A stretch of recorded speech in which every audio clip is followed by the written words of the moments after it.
When people talk about Frank Sinatra, they talk about the voice, the swagger, the blue eyes that could steal a room. They talk about the fame, the crowds, the lights, the legend. But long before Las Vegas stages, before gold records, before the world knew his name, there was a young man from Hoboken who nearly walked away from music entirely. And the strange thing is, the moment that kept him going didn't happen at a concert or in a studio or during an audition. It happened on a cold night in 1939 in a small, dimly lit bar on the edge of New Jersey. A night Sinatra never talked about publicly. A night that changed his life, quietly, gently, and forever. Back then, Frank wasn't old Blue Eyes. He wasn't the chairman of the board. He was just Frankie, a skinny kid with a cheap suit, big dreams, and a voice he wasn't sure anyone wanted to hear. He spent most evenings singing at little clubs, little restaurants, little everything. The kind of places where no one clapped, but everyone talked. Where the cash was light and the smoke was heavy. Where he was background noise, something soft for people to drink to. One night, after a particularly rough performance at a club called the Rusty Anchor, Frank stepped outside into the cold air. His tie was loose, his coat was too thin, and his confidence was thinner. He had forgotten the world could feel quiet. He sat on a wooden crate near the back alley, rubbing his hands together to stay warm. That's when he heard footsteps.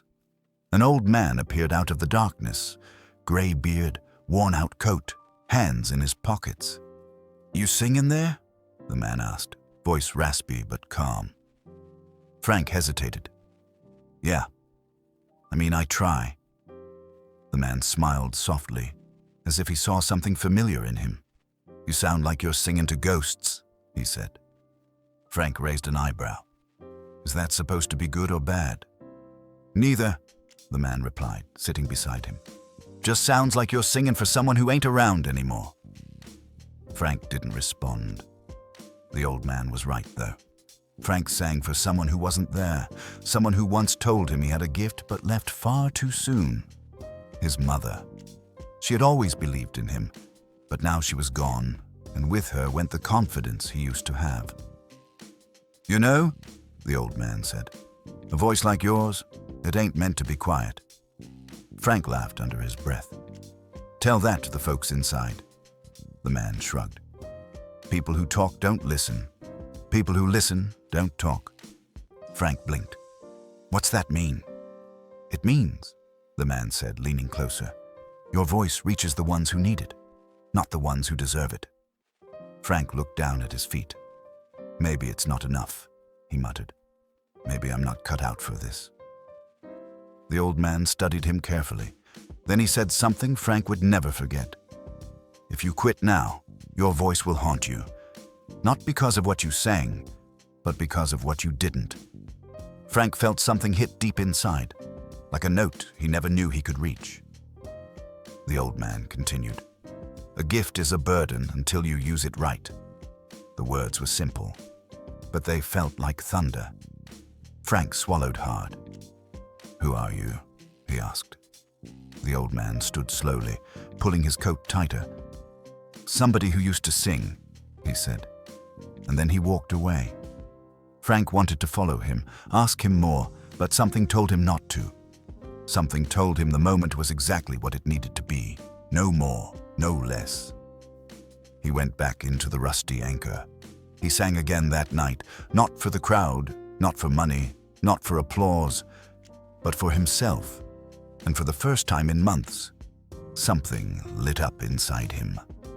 A week later, Frank got an invitation to audition for Harry James, the band leader who would soon give him his first break.